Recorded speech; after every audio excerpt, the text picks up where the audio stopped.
This story is titled, My Parents Didn't Help Me with My Studies, so they bought a new car for $55,000 for my sister.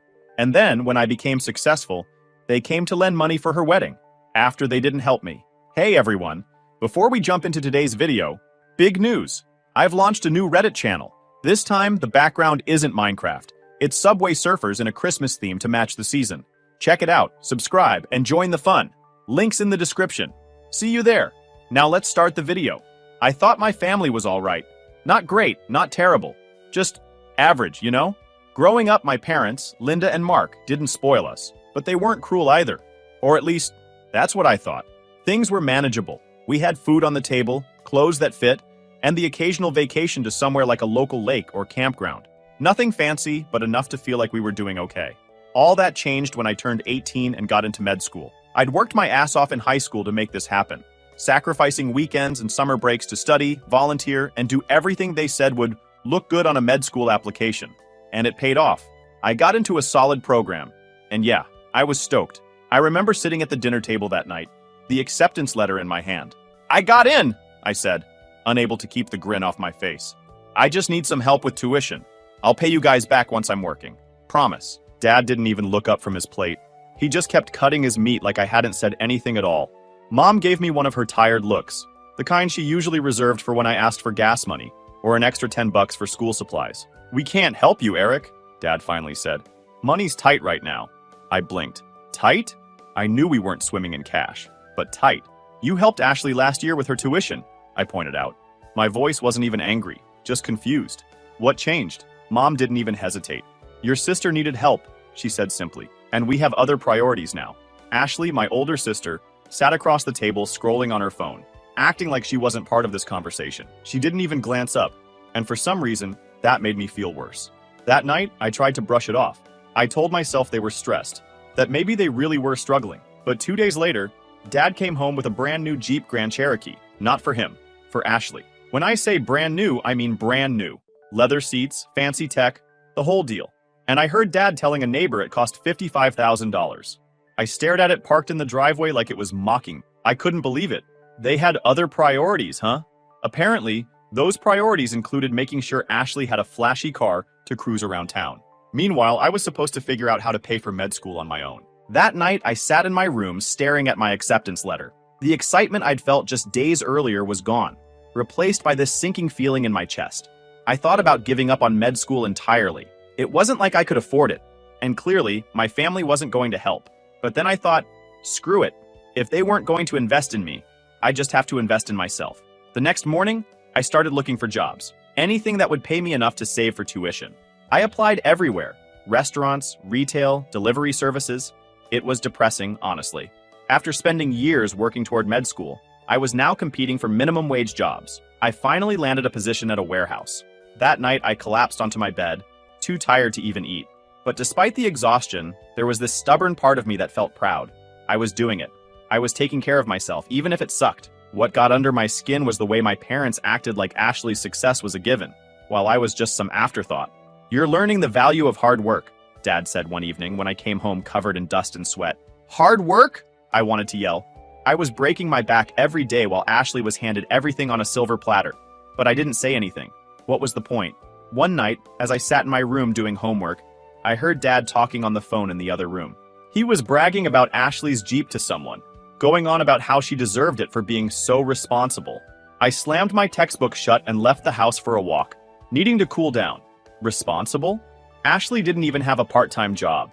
She was coasting through life, and they were rewarding her for it. Meanwhile, I was out here working like crazy, and all I got was silence. But that silence taught me something. I didn't need their validation. I didn't need their money either. All I needed was to keep my head down and get through this. Looking back, that realization was the turning point. It didn't make things easier, but it gave me a sense of purpose. If they didn't think I was worth it, fine. I'd prove them wrong. Getting into med school felt like the big win I'd been chasing for years. But the reality of how I'd get there hit me like a brick the minute I stepped into the warehouse for my first full shift. Let me tell you, if you've never spent 10 hours lugging boxes, sweating through your clothes, and dodging forklifts, you're not missing much. It wasn't glamorous, it wasn't even decent, but it was a job, and it paid enough for me to scrape by while saving for school. The warehouse was this huge, loud space filled with rows of shelving that seemed to stretch forever. The air always felt thick with dust, and the fluorescent lights overhead buzzed nonstop. The work was grueling. I spent most of my day unloading delivery trucks and stacking boxes that sometimes weighed more than I did. My first week, I thought my arms were going to fall off. By the end of each shift, my hands were raw, my legs felt like jelly, and my back, don't even get me started on my back. It was the kind of pain that didn't go away after a hot shower or a night's sleep.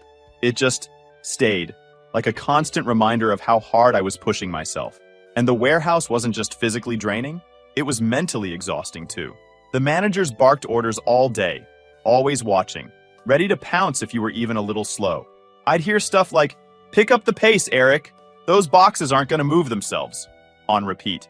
Some days I wondered if they even saw us as people or just machines they could yell at to get more work done. Still, I didn't complain. I couldn't. I needed that paycheck to cover my tuition and basic expenses. Complaining wouldn't make the boxes any lighter or the shifts any shorter.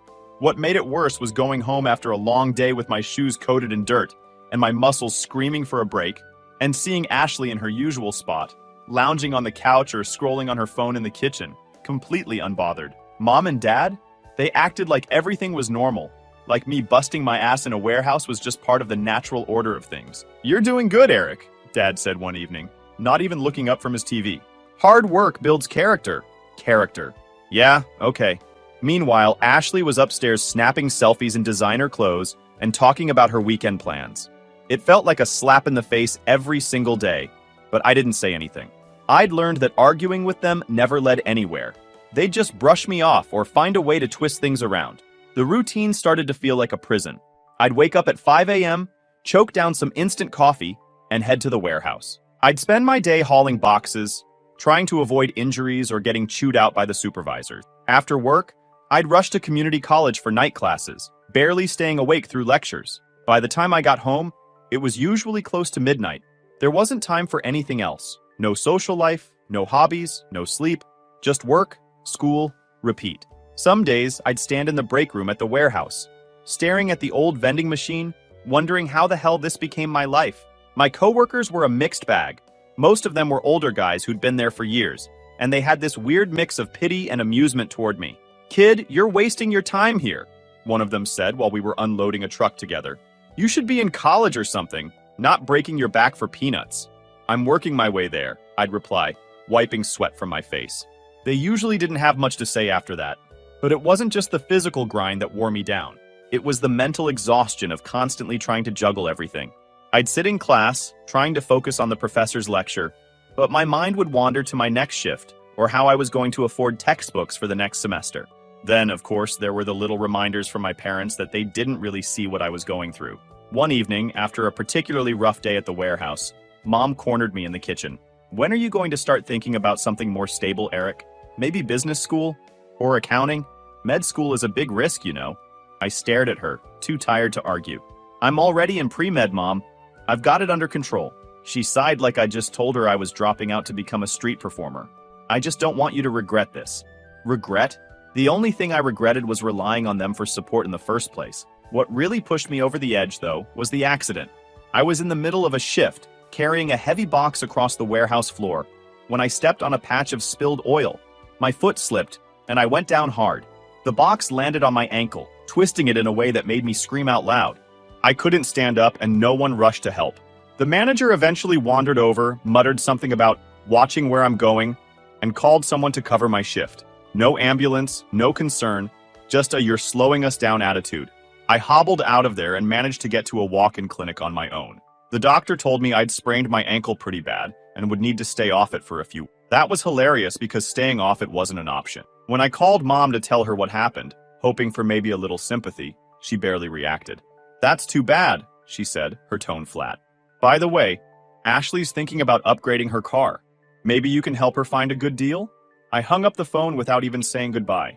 The weeks that followed were some of the hardest of my life. I couldn't work, which meant no paycheck, and my savings took a massive hit just trying to cover rent and food. I tried to focus on school, but the stress of not knowing how I'd make ends meet was overwhelming. My parents didn't offer to help, of course. And Ashley? She didn't even notice. Looking back, that accident was a turning point for me. It was when I realized just how little I mattered to them. But instead of breaking me, it pushed me harder. If they didn't care, fine. I didn't need their help or approval.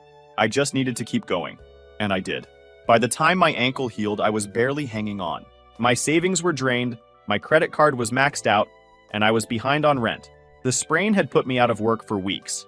And as much as I hated that warehouse job, losing it made me realize just how much I depended on those paychecks. I went back as soon as I could walk again. Limping into that dusty, noisy building felt like defeat. But what choice did I have? I needed the money, plain and simple. My first day back, one of the managers made some sarcastic comment about me taking a nice vacation. I didn't even reply. I just got back to work. Physically, I was weaker than before, but mentally, something had shifted. I wasn't just going through the motions anymore. I had this fire in me, this constant reminder that I couldn't stop. If I gave up now, I'd be stuck in that warehouse forever, just like some of the guys who'd been there for 20 years. Still, the grind was relentless. I'd go from 10-hour shifts to late-night studying sessions in my cramped apartment, surviving on instant noodles and caffeine pills. My social life was non-existent. Friends from high school would text me sometimes, asking if I wanted to hang out or grab a drink, but I always turned them down. Can't, I'd say. Work and school. They eventually stopped asking. Meanwhile, my family was as clueless as ever. I didn't bother telling them about my struggles because, honestly, what was the point? The few times I'd opened up to them in the past, it always ended with some condescending comment or a complete lack of interest. One night, after a particularly brutal shift, I got home to find a voicemail from Mom. "Hi, Eric. Just checking in. Oh, and Ashley's been looking at apartments downtown. She's so excited. It's going to be pricey, but she deserves it after everything she's accomplished." I deleted the message without listening to the rest. What had she accomplished exactly? Driving her fancy Jeep to yoga classes and brunch? Meanwhile, I was busting my ass every single day, and they couldn't care less. At work, I started noticing how some of the older guys moved, slow, stiff, like their bodies were barely holding up after years of abuse. It freaked me out. Was that going to be me if I didn't get out of here? I used that fear to push myself harder in school. I spent every spare second in the library, cramming for exams and working on assignments. My professors started noticing too. One of them pulled me aside after class one day. "Eric, you're doing great work. Have you thought about applying for scholarships?" I almost laughed. "I've looked into it," I said. "But most of them go to kids fresh out of high school or people with perfect GPAs. I don't really qualify." She nodded sympathetically. "Well, if you need a recommendation, let me know. You're one of the hardest working students I've seen." That little bit of validation meant more than she probably realized. It wasn't much, but it was enough to keep me going. Things at home, though, stayed the same. Ashley got her downtown apartment, fully furnished, of course. Mom couldn't stop talking about how independent Ashley was, conveniently ignoring the fact that she was still living off their money. The rare times I went home for dinner, it was like stepping into another world. Ashley would talk about her weekend plans, dinners at expensive restaurants, trips to the spa, while I sat there quietly, too tired to contribute. "You should take a break sometime, Eric," Mom said during one of those dinners. "All that work isn't good for you." I couldn't even respond. The irony of her telling me to take a break while they funded Ashley's vacations was too much. But the silence wasn't just at home. It was everywhere. My phone rarely buzzed, my social media was dead, and I barely spoke to anyone outside of work or school. It was lonely, sure, but I didn't have the energy for anything else. Over the next few months, I slowly started to rebuild. My grades improved, and I managed to save up a little money, though it was nowhere near enough for med school. My life was far from perfect, but I was making progress, and that was enough to keep me going. Then, out of nowhere, I got a call from Dad. "Hey, Eric," he said, his tone casual. "How's school?" It caught me off guard. He never called just to check in. It's fine," I said cautiously. "Why?" "Well, your mom and I were talking, and we were wondering if you'd be able to help Ashley out with something." I clenched my jaw. Of course, this wasn't about me. It was never about me. "What does she need?" "She's thinking about getting some new furniture for her apartment," he said. "Maybe you could pitch in a little. You know, family helps family." I laughed bitterly. "Family helps family? That's rich, coming from you." He paused, clearly not expecting that reaction. "What's that supposed to mean?" "It means I've been working myself into the ground for years, with no help from anyone, especially not you. And now you want me to help Ashley buy furniture? Yeah, not happening." I hung up before he could respond. The silence that followed was deafening, but it felt right. After that call with Dad, something clicked in me. I wasn't going to keep bending over backward for people who didn't care whether I sank or swam. If they weren't going to lift me up, fine. I'd lift myself. It wasn't some grand declaration. It was more like a quiet decision to just stop giving energy to people who didn't deserve it. Work was brutal, as always. My ankle had healed, but I could still feel it twinge if I moved the wrong way. I couldn't afford to slow down, though. Every dollar I made went straight into my tuition fund or toward bills. No room for extras, no margin for error. The warehouse didn't get any easier. If anything, it felt harder after my injury. I didn't have the same stamina I used to, and my body felt older than it should. Some nights, I'd sit on the edge of my bed, just staring at my boots, wondering how I'd get up and do it all again the next day. But I didn't have time to feel sorry for myself. Med school applications were coming up, and I had to keep my grades sharp if I wanted a shot. Between shifts at the warehouse and my pre-med classes, I was running on fumes. Sleep was a luxury I couldn't afford. Mom still called occasionally, but it was always about Ashley, how she was thriving in her new apartment, how proud they were of her for managing so much responsibility. Responsibility? I wanted to laugh every time I heard that. Ashley's biggest stress was deciding whether to get white or beige furniture for her living room. Meanwhile, I was out here working 2 jobs and barely scraping by. But I didn't say anything. I just kept my head down and focused on what I could control. One day at the warehouse, I had a conversation with one of the older guys, Paul. He'd been there for 15 years and looked every bit of it. Stooped shoulders, calloused hands, and a permanent limp from an old injury. "You're still in school, right?" he asked during a break, lighting a cigarette just outside the loading dock. "Yeah," I said, wiping sweat off my face. "Good," he said, taking a drag. "Get out of here while you can. This place will chew you up and spit you out. Don't be like me." I didn't know what to say, so I just nodded. But his words stuck with me. That week, I started doubling down on my studies. I'd wake up earlier to review notes before work and stay up later to finish assignments. It was exhausting, but I knew it was the only way out. Then came the car breakdown. My 15-year-old sedan, held together by duct tape and prayers, finally gave up on me. It happened in the worst way, too. On my way to a night class, I pulled over to the side of the road and stared at the smoking hood, wondering how the hell I was going to fix this. I called Dad, not because I expected help, but because I didn't know what else to do. "Car broke down," I said. "Any chance you can give me a hand?" There was a pause. Then he said, "Well, you know I'm not great with cars. Maybe Ashley can drive you to work for a while." I hung up. The idea of asking Ashley for anything made me want to gag. I ended up walking the last 2 miles to class that night, arriving drenched in sweat and late enough to miss half the lecture. I sat in the back, fuming, not just about the car, but about the fact that I couldn't even count on my own family for basic support. That weekend, I worked a few extra shifts to scrape together the cash for a cheap repair. It wasn't enough to fix everything, but it got the car running again, and that was all I needed. What surprised me most during this time was how little I heard from my parents. After that last call with Dad, it was radio silence. No, "How are you doing?" No, "Do you need help?" Just nothing. It was almost laughable. One night, while I was cramming for an exam, my phone buzzed. It was a text from Mom. "Hope you're doing okay, Eric.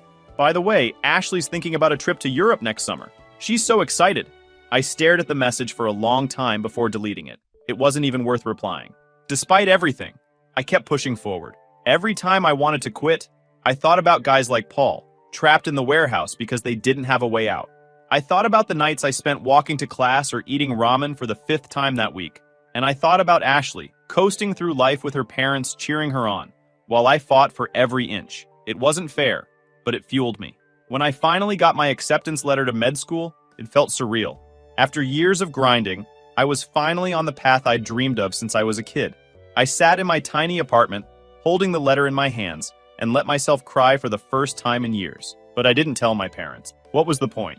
They'd find a way to make it about Ashley, like they always did. Instead, I celebrated alone, knowing that this win was mine. I'd earned it, not with their help, but in spite of their indifference. And that felt better than anything they could have said or done. I hadn't heard much from my parents after getting into med school. They didn't call to congratulate me, which wasn't surprising, and I didn't bother sharing the news. I had learned the hard way that my victories didn't mean much to them, unless Ashley could somehow get a share of the spotlight. So imagine my surprise when Mom called one evening. I was in the middle of reviewing for an upcoming anatomy exam, trying to memorize terms that sounded like a foreign language, when my phone buzzed. I almost ignored it, but curiosity got the better of me. "Hi, Eric, how are you? We've missed you so much," she started, her voice sugary sweet, like she was about to ask for a favor. I leaned back in my chair, already bracing myself. "What's up, Mom?" "Well," she said, dragging out the word, Ashley's wedding is coming up, and we've hit a little financial snag. Things are just so expensive these days, and we were hoping you could pitch in a bit. You know, family helping family. I actually laughed, like I couldn't help it. You want me to help pay for Ashley's wedding? Yes, she said, like it was the most reasonable thing in the world. It's her big day, Eric. It's important to her. The absurdity of it all hit me at once. Mom, you wouldn't even help me pay for med school, but now you want me to fork over money for Ashley's wedding? Do you hear how insane that sounds? She sighed, like I was being difficult. It's not about that. You're doing well now, and Ashley's always been there for you. I cut her off. Always been there for me? When? Please. Tell me when she's ever been there for me. There was silence on the other end, followed by her trying to guilt trip me. Eric, this is about family. We all have to make sacrifices for each other. I shook my head, even though she couldn't see me. Funny how the sacrifices always seem to come from me. The answer's no, Mom. I'm not helping. Her tone shifted immediately. I didn't realize you were so selfish. That was it. I hung up. I wasn't about to sit there and let her twist this into me being the bad guy. A week later, Ashley called me herself. I stared at her name on the screen for a few seconds before deciding to pick up. Better to deal with it directly than let this drag out. Hey, Eric, she said, her voice overly sweet. Mom told me you're not helping with the wedding. What's going on? I couldn't help but laugh again. What's going on? Ashley, are you serious? You've been handed everything your whole life, and now you expect me to throw in money for your big day? No way. Her tone shifted immediately. Look, I get that things haven't always been fair, but this is different. This is my wedding. It's about family. I snapped. Family? Don't even start. Where was family when I was busting my ass to pay for school? Where was family when I needed help? You've had everything handed to you, Ashley. Everything. Don't sit there and lecture me about family. She huffed, clearly annoyed. Maybe if you weren't so bitter, things could be different. That one stung, but I didn't let her see it. You know what, Ashley? You're right. I am bitter. Bitter because I've had to work for everything while you've coasted through life. But at least I can stand on my own 2 feet. Can you say the same? There was a long pause before she said, "You're unbelievable," and hung up. I blocked her number right after that. I didn't need her drama in my life. For the next few weeks, I didn't hear from either of them, which was a relief. But then, one evening, there was a knock at my door. I opened it to find Mom standing there, looking like she'd been crying. Great. Eric, can we talk? She asked. I let her in, mostly because I didn't want her causing a scene in front of my neighbors. She sat down on my couch and immediately started with the guilt tripping. You know, your sister isn't perfect, but she's still your sister. Family is supposed to support each other. I leaned against the wall, arms crossed. Mom, I've been supporting myself my whole life. Where was the family support when I needed it? She launched into the same tired excuses I'd heard 100 times. We were doing the best we could. Things were tight back then. Stop, I said, cutting her off. You weren't doing your best. You made choices. You chose to help Ashley and leave me to figure it out on my own. And I did. But don't come to me now, years later, asking for favors like nothing happened. She looked genuinely hurt for a moment, but then she said, I just don't understand how you can turn your back on your own sister. I couldn't believe what I was hearing. I'm not turning my back on her. I'm setting boundaries. There's a difference. And honestly, it's about time someone in this family did. She didn't stay much longer after that. When she left, I felt a mix of emotion, relief that I stood my ground, but also anger that she still didn't get it. A few weeks later, I saw a picture of Ashley's wedding on social media. It was everything you'd expect. Extravagant venue, designer dress, the whole 9 yards. The caption read, "Wish you could have been there, Eric. Still love you, though." I didn't respond. I didn't need to. For once, I felt like I was finally putting myself first, and it felt damn good. After Ashley's wedding came and went, the silence from my family was deafening. It wasn't the kind of silence where you wonder if something's wrong. It was the kind where you finally feel some peace. No texts, no calls, no random guilt trips disguised as checking in. For the first time in years, I didn't feel like I was walking around with a weight on my chest. I wasn't mad about missing the wedding. Honestly, I'd barely thought about it. From the pictures I saw online, it looked like the typical over-the-top event you'd expect from Ashley. Everything was flashy and curated for Instagram, right down to the choreographed first dance. About a month later, though, my phone rang, and it was Dad. I almost didn't answer, but curiosity won. Hey, I said, trying to keep it short. Hey, Eric, he started, his tone quieter than usual. I just wanted to say, I wish things hadn't gone this way. We didn't mean to make you feel like you didn't matter. I waited. I could tell there was more coming. But, he continued, your sister needed us, and we did what we thought was best at the time. There it was, The same excuse I'd heard 1,000 times. I sighed, not even angry anymore, just exhausted. Dad, I don't hate you. Or Mom. Or even Ashley. But I can't pretend like nothing happened. You made your choices, and I've made mine. He was quiet for a few seconds, then said, I get it. I really do. I just hope one day we can all be close again. Maybe, I replied. But it's going to take time. We hung up after that, and I realized something. For the first time, I didn't feel like I needed their approval. I wasn't chasing their validation anymore. I wasn't trying to prove anything. I'd built my life without them, and I was proud of that. Over the next few months, I focused on med school. It wasn't easy, it never had been, but it felt different now. I wasn't carrying the same bitterness I used to. I was just doing my thing, working hard, and letting everything else fall away. Ashley didn't reach out again after the wedding, and I was fine with that. Every now and then, I'd see her posts pop up on social media, pictures from some tropical vacation or a new designer bag she'd just bought. It didn't sting the way it used to. Instead, it felt more like watching a stranger's life unfold. Mom eventually tried to reach out too, but her attempts were half-hearted. A random text here or there, usually something like, "Hope you're doing well," or "We miss you." I'd reply with a polite, "Thanks, I'm good." But that was the extent of it. I wasn't ready to reopen those doors, and I wasn't sure if I ever would be. The truth is, I didn't need their involvement in my life to feel whole anymore. I had my own goals, my own successes, and my own sense of self-worth. Sure, it hurt that my family had let me down so many times, but I wasn't going to let that define me. One day, while I was on a quick lunch break, I got a text from a number I didn't recognize. It was Ashley. The message read, "Hey, Eric. I know things have been weird, but I just want you to know I'm proud of everything you've accomplished. Hope we can talk someday." I stared at the message for a while, unsure how to feel. Was she being genuine? Or was this another attempt to smooth things over without actually addressing the problem? In the end, I didn't reply. Not because I was angry, but because I didn't feel like it was my responsibility to fix what they'd broken. If she really wanted to reconnect, she'd have to show it through actions, not just words. A few weeks later, I was at a coffee shop near campus, reviewing notes for an upcoming test, when I ran into one of my old co-workers from the warehouse, Paul, the guy who'd told me not to get stuck there like he had. "Eric," he said, squinting at me like he couldn't believe it. "That you?" "Hey, Paul," I said, smiling. He pulled up a chair and we started catching up. I told him about med school, and he told me he'd finally retired from the warehouse. "Couldn't do it anymore," he said, shaking his head. "My back's shot, and my knees are worse." I felt a pang of sadness for him, but also gratitude for the path I'd taken. "You were right, you know," I said, "about getting out while I could. I'm glad I listened." He grinned. "Good. You deserve better than that place, kid." As I walked home that evening, I thought about how far I'd come, from the kid struggling to keep up with shifts and night classes, to someone who was finally living his dream. It hadn't been easy, and it hadn't been fair, but I'd made it. And for the first time, I realized I didn't just survive despite my family's neglect. I thrived because I refused to let it hold me back. That was my victory, and it was enough.